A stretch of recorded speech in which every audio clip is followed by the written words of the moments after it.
Bienvenue pour ce nouvel épisode de la boîte à FX consacré à Avatar. L'objectif est de voir comment Avatar a mis au point une nouvelle façon de faire des films, avec une méthode de production plus lente qu'un film traditionnel, mais au final plus créative et efficace.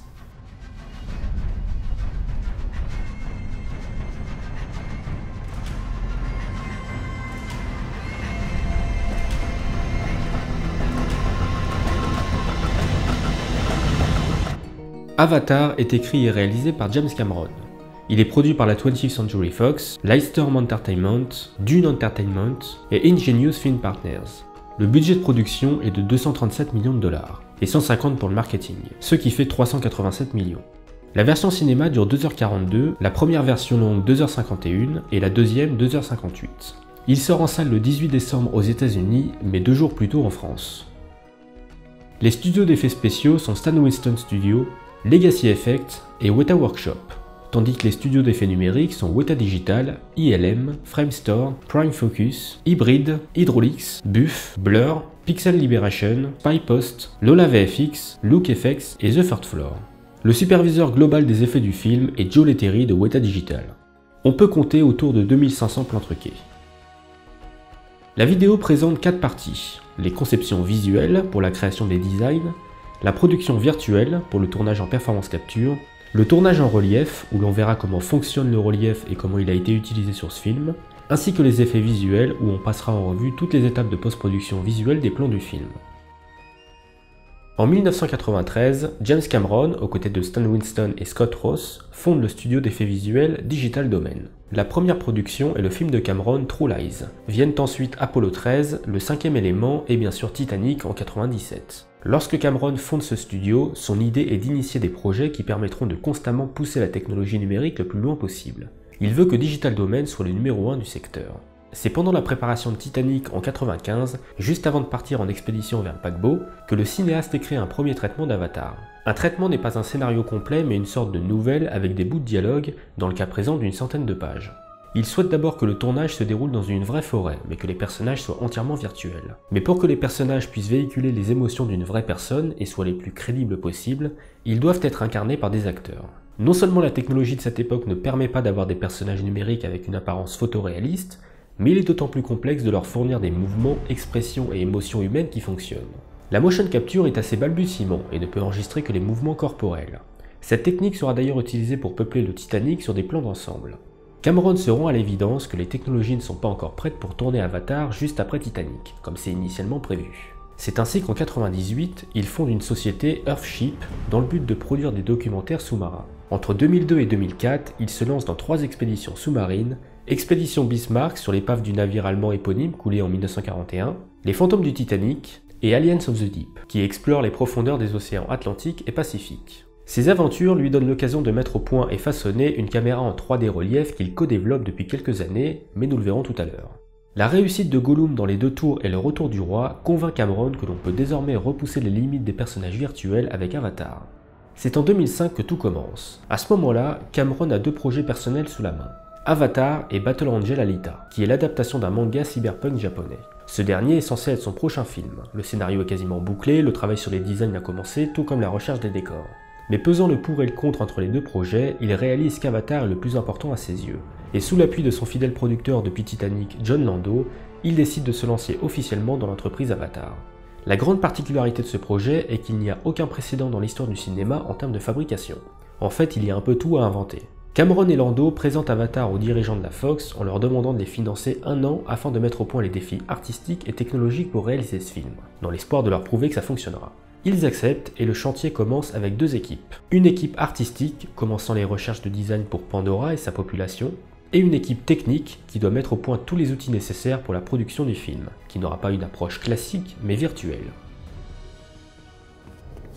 That's a gorgeous brain. Nice activity. Go figure. Phase lock 40%. Right, going in. I'm going in 4. Phase lock 99%. Link is stable.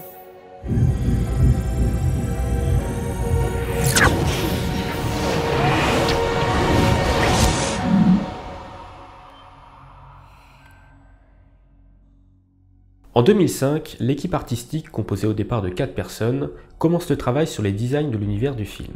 Pandora est une planète verte, entièrement naturelle, avec une faible gravité qui explique la taille exceptionnelle des plantes et des arbres. Sans oublier les montagnes Alléluia, soumis à un champ magnétique les permettant de flotter dans le ciel.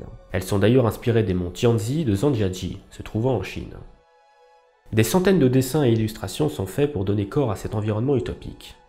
Le studio de Stan Winston, le légendaire créateur d'effets spéciaux de Terminator, Aliens ou bien Jurassic Park, se charge de la création de toute la faune et la flore de Pandora, les personnages des navis, ainsi que les véhicules militaires.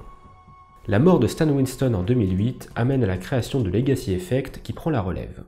Tandis que Weta Workshop s'occupe de concevoir et fabriquer toute la culture Navi, c'est-à-dire les accessoires, costumes, armes, avec également leurs environnements, mais aussi les décors, équipements et accessoires des militaires. Ils ont prouvé avec le Seigneur des Anneaux qu'ils étaient les meilleurs au monde dans la création de cultures imaginaires.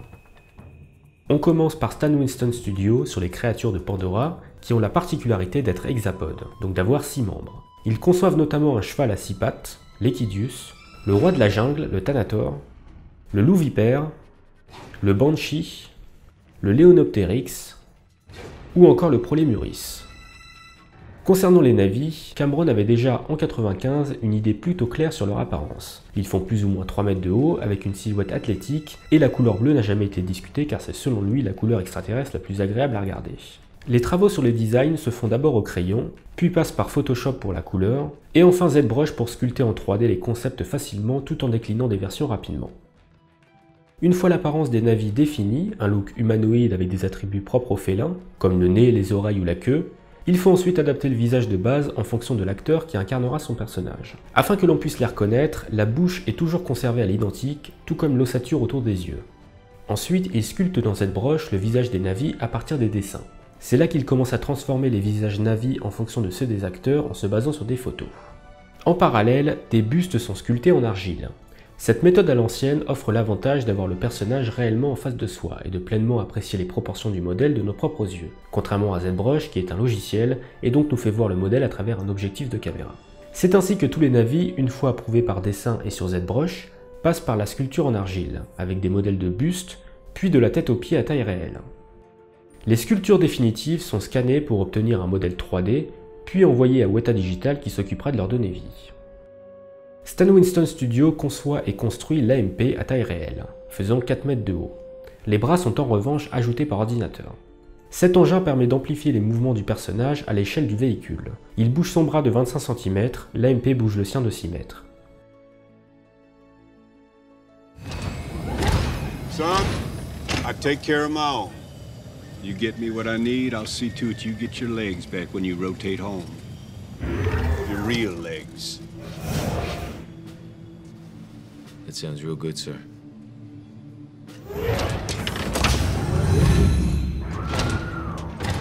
Du côté de Weta Workshop, ils conçoivent et fabriquent tous les vêtements et accessoires du film, aussi bien navis que militaires, comme par exemple leurs armes et masques à oxygène. Mais aussi le cockpit du Samson, placé sur une plateforme mobile, les tubes acryliques où mûrissent les avatars, ou encore les unités de liaison qui créent la connexion avec eux. Ils travaillent 2 ans pour concevoir tous les aspects de la culture Navi. Il est d'ailleurs très important de noter que même s'ils sont virtuels, chacun de leurs vêtements, accessoires et armes sont fabriqués. Ils ne portent d'ailleurs pas de métal dû au fort champ magnétique qui les entoure, tout est fait à partir d'os, de cristal ou encore de cuir. Comme pour les sculptures des personnages, le fait d'avoir tous les accessoires en face de soi, de pouvoir les toucher, de comprendre leurs dimensions, aide à les rendre à la fois crédibles et logiques. Tous ces éléments sont ensuite envoyés à Weta Digital qui les scanne pour obtenir leur modèle 3D.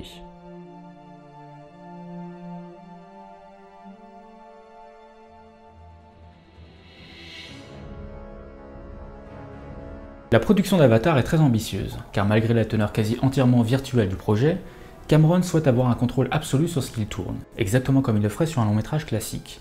En d'autres termes, il ne veut pas s'adapter à la technologie, mais que la technologie s'adapte à lui.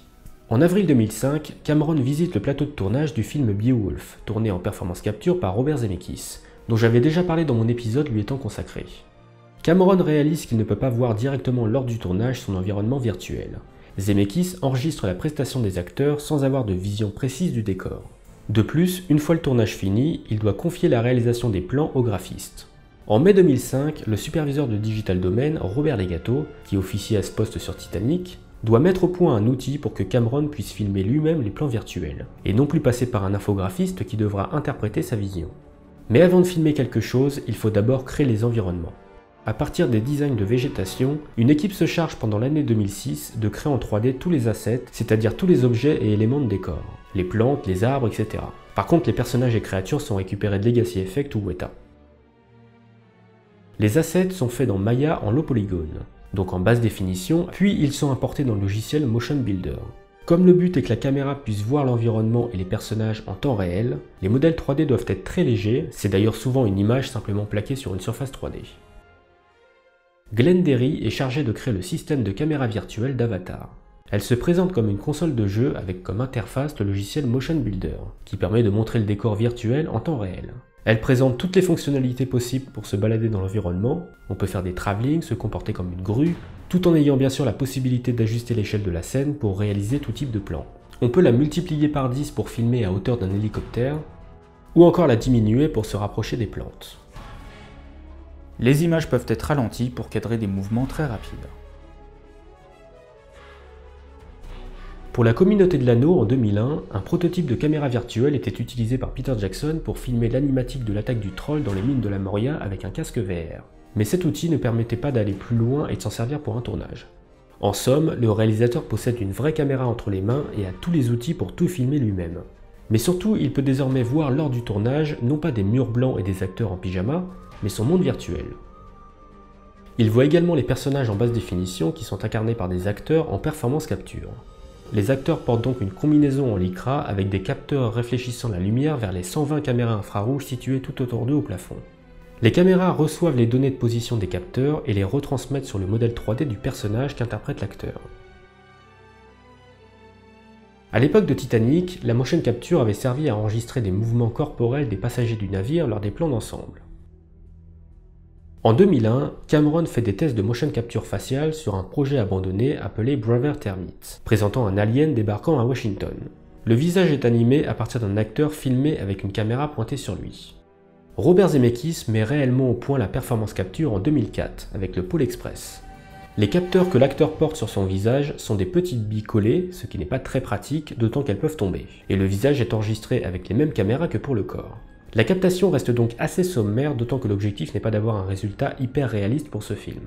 Mais bien sûr, Cameron souhaite un résultat on ne peut plus réaliste, et pour ça, une attention particulière doit être portée aux expressions faciales de l'acteur. Contrairement au Pole Express ou à King Kong, le réalisateur souhaite absolument que le comédien porte un casque avec une perche de 25 cm sur laquelle est fixée une caméra filmant son visage. Le casque, très léger en fibre de carbone, est moulé à partir du crâne de l'acteur. En filmant directement le visage, on se rapproche de la source pour mieux l'enregistrer.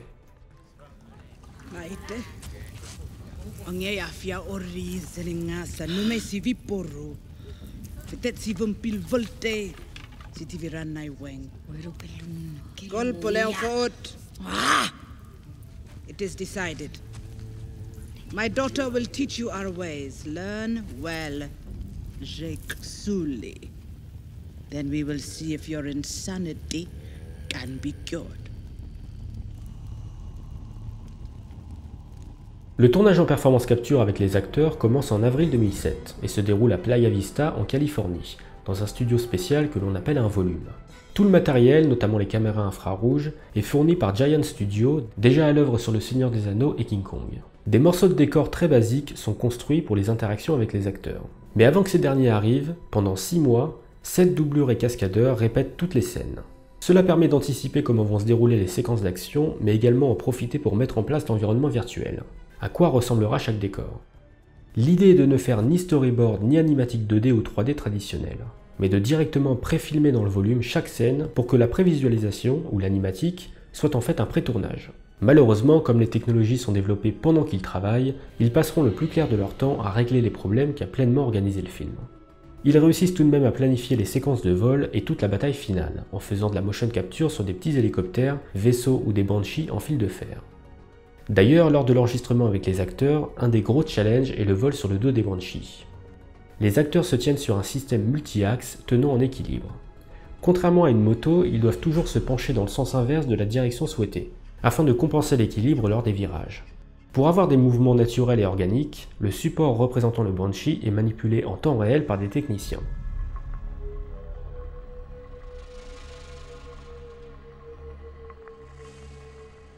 Autrement, pour les scènes de foule, le logiciel Motion Builder crache dès qu'il y a plus de 5 acteurs en combinaison. Ils sont donc filmés par paquet. En plus de la performance capture, il y a également sur le tournage des caméras de référence, absolument essentielles pour la réussite du projet. Ces caméras servent pour le montage des performances, comme on le verra après, mais également aux animateurs de chez Weta qui s'en serviront pour s'assurer de retransmettre les mêmes intentions de jeu sur les personnages 3D. Chaque acteur a plus ou moins 3 caméras pointées sur lui. Un plan large pour le situer dans l'environnement, un plan plus rapproché, et la plus importante qui est un gros plan pour filmer son interprétation. Giant Studio développe des outils pour synchroniser parfaitement la caméra sur les casques, les caméras infrarouges au plafond, ainsi que les caméras de référence, afin qu'elles se déclenchent et s'arrêtent toutes au même moment. Autrement, bonjour le bordel pour s'y retrouver dans les rushs. Mais revenons à la caméra virtuelle. Pendant la captation avec les acteurs, il est important de noter que la caméra sert uniquement à voir à quoi la scène ressemblera, mais en aucun cas à filmer les plans définitifs. Comme pour le Pôle Express de Zemeckis, le tournage se concentre uniquement sur les acteurs et leur interprétation, à la différence que Cameron peut voir en temps réel où se situent les acteurs dans le décor. Il peut même déplacer leurs personnages dans l'espace, et à tout moment choisir de bouger des éléments comme il le souhaite. La coordination entre les acteurs et l'environnement est beaucoup plus contrôlable. Il cadre donc ses plans en général en plan large, de manière temporaire. Ce n'est que dans un second temps, une fois que le tournage avec les acteurs est complètement terminé, que le réalisateur retourne dans un volume vide avec sa caméra virtuelle pour cette fois littéralement tourner les plans du film. À ce moment, les deux monteurs ont déjà fait un premier montage du film, très particulier puisqu'il s'agit seulement d'un montage de performance, c'est-à-dire un montage des images provenant des caméras de référence. Le but étant de sélectionner les meilleures interprétations des acteurs pour chaque scène, sans prendre en compte la composition des plans puisqu'il n'y en a pas.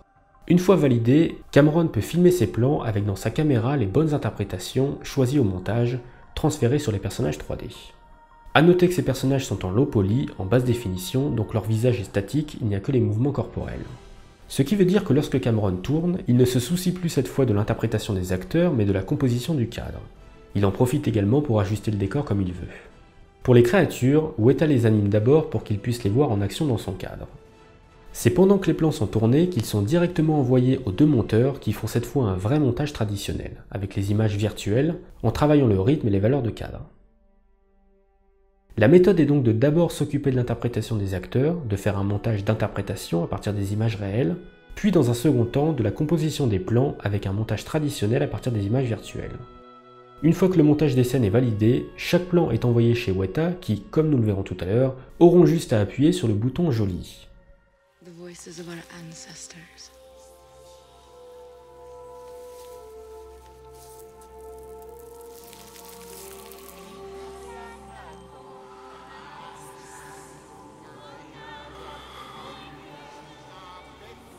I can hear them. On se retrouve tout de suite pour la deuxième vidéo concernant le relief et les VFX d'Avatar.